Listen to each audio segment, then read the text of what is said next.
J'étais au marché de Bar, c'est un village, une ville, pardon, pour ceux qui vivent là-bas, d'Alsace. Et j'étais au marché et leur slogan, c'était Noël authentique. Et ça m'a inspiré à vous partager ce dernier message de l'Avent déjà.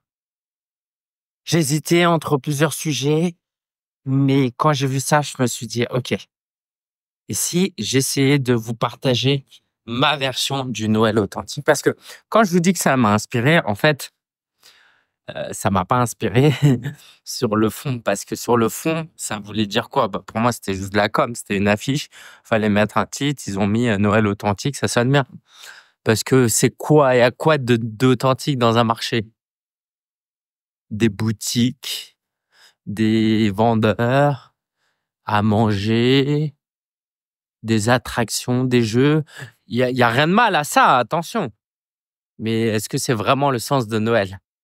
C'est quoi le vrai sens de Noël? Alors, pour être totalement honnête, l'attraction qui attirait le moins d'attention, il y avait même pas de lumière, c'était une crèche. Parce que Noël authentique, à la base, c'est, une célébration de la naissance de Jésus. Alors, plutôt que de te parler de Jésus, qui ne va pas forcément correspondre à ce en quoi tu crois, heu, je me suis dit que j'allais te parler de l'amour. Parce qu'au final, c'est un message d'amour, Noël, et c'est suffisamment universel pour que chacun d'entre nous puissions, nous reconnaître dans ce message. Ce que j'aimerais te partager aujourd'hui sur, l'amour, c'est, d'abord une question. Quelle place l'amour a dans ta vie personnelle et notamment professionnelle? Parce que, bah, c'est le sujet de notre podcast, c'est de t'aider à être un meilleur coach, à vivre de ton activité. Est-ce que tu t'es déjà posé cette question? À quel point l'amour a de l'importance dans ce que tu fais? Et permets-moi de te dire que c'est le cœur de tout, c'est l'essence de tout. Alors, quand je te parle d'amour dans ton business, tu vas peut-être penser à de l'amour quand tu accompagnes tes clients, ce qui est top et hyper pertinent, évidemment. Évidemment que c'est un vrai sujet. Mais j'aimerais te parler de plein d'autres aspects dans ton business qui mériteraient plus d'attention et plus d'amour. La première chose, peut-être la plus importante, c'est l'amour que tu t'accordes et que tu reçois. Est-ce que tu te sens aimé? Est-ce que tu te sens valorisé? Est-ce que tu te sens apprécié pour ce que tu fais? Évidemment que l'idéal, c'est de l'être par d'autres, mais toi-même, quand tu te regardes dans un miroir ou dans le reflet de l'écran de ton ordinateur éteint, est-ce que tu as de l'amour pour toi? Ou est-ce qu'à chaque fois que tu fais une erreur, une bêtise, tu te critiques et tu te décourages? Ça, c'est une vraie question. Est-ce que tu t'aimes? Est-ce que tu t'accordes de l'importance? Et à partir de là, on peut parler de plein d'autres petits domaines. Mais en tout cas, je me permets de te dire que là, c'est le sujet principal, hein. Vraiment, pose-toi la question de t'aimer et sinon, bah, fais-toi coacher, fais une thérapie, mais c'est très important de s'aimer. Mais l'amour, ça s'exprime aussi dans un tunnel de vente, par exemple. Est-ce que tu me crois quand je te dis qu'il y a de l'amour ou qu'il devrait y avoir de l'amour dans le tunnel de vente? Il y a le fond et la forme. Le fond, parce qu'en fait, un bon tunnel de vente bien fait, bah, c'est des prospects qui vont s'inscrire, qui vont pouvoir bénéficier de certaines choses et qui vont en tirer du bénéfice de ce que tu vas faire.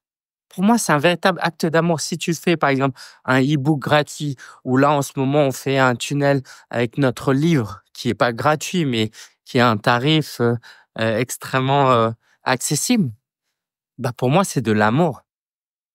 Sinon, qu'est-ce qui me motive? L'argent? Ça peut pas me motiver, l'argent pour 17 €. Donc, permets-moi de te dire que dans ton marketing, tu dois apporter de l'âme. Mais dans tes appels de vente aussi, ces prospects, est-ce que tu les aimes ou est-ce que tu es là que pour vendre? Ou au contraire, est-ce que ta compréhension de l'amour, c'est surtout de ne pas déranger, de ne pas pousser, de ne pas dire aux gens d'acheter? Permets-moi de te dire que l'amour, c'est aussi encourager les gens et les challenger dans leur mindset, dans leur fonctionnement. Donc, c'est potentiellement très, très important que tes prospects, tu les challenges et que tu leur montres de l'amour en insistant. C'est pas le mot qui va te plaire, mais tu vois ce que je veux dire. Qu'est-ce que tu fais quand ton prospect te dit: «Ah, mais c'est pas le bon moment pour moi». «OK, ciao, je respecte, salut, prochain appel». Qu'est-ce que tu dis à ton prospect quand il te dit, «Ah, mon mari me soutient pas». «OK, allez, ciao, heu, débrouille-toi, je te souhaite le meilleur et on se revoit dans 10 ans». Non, évidemment qu'on est là pour insister avec amour, évidemment, bienveillance et respect.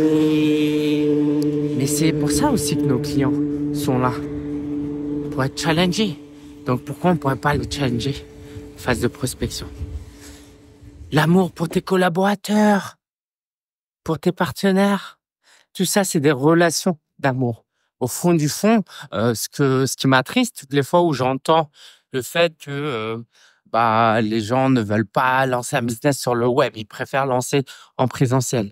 En fait, ce qu'ils négligent, c'est qu'ils pensent que les relations sont plus fortes en présentiel qu'en ligne. C'est vrai et faux, en fait. Heu, Tu peux avoir des problèmes avec ton voisinage, c'est en présentiel, mais c'est pas de l'amour, tu vois? Et tu peux avoir énormément d'amour pour, un ami qui, vient de s'expatrier ailleurs, donc ça n'a rien à voir. Donc je peux que t'encourager à porter de l'attention sur ça. Mettre de l'amour dans tout ce que tu fais, dans tout ce que tu transmets. C'est tout ce que je veux te souhaiter pour ce 24 décembre. Je te dis à l'année prochaine pour le prochain calendrier et puis à très, très, très bientôt. Si tu t'es procuré mon livre parce que, ça va te donner le pass pour beaucoup, beaucoup de choses très prochainement. Tu verras. Je te dis à très bientôt et si je peux te laisser un dernier message, c'est de te dire que tu es aimé. Si tu existes, c'est que tu es aimé. Ciao.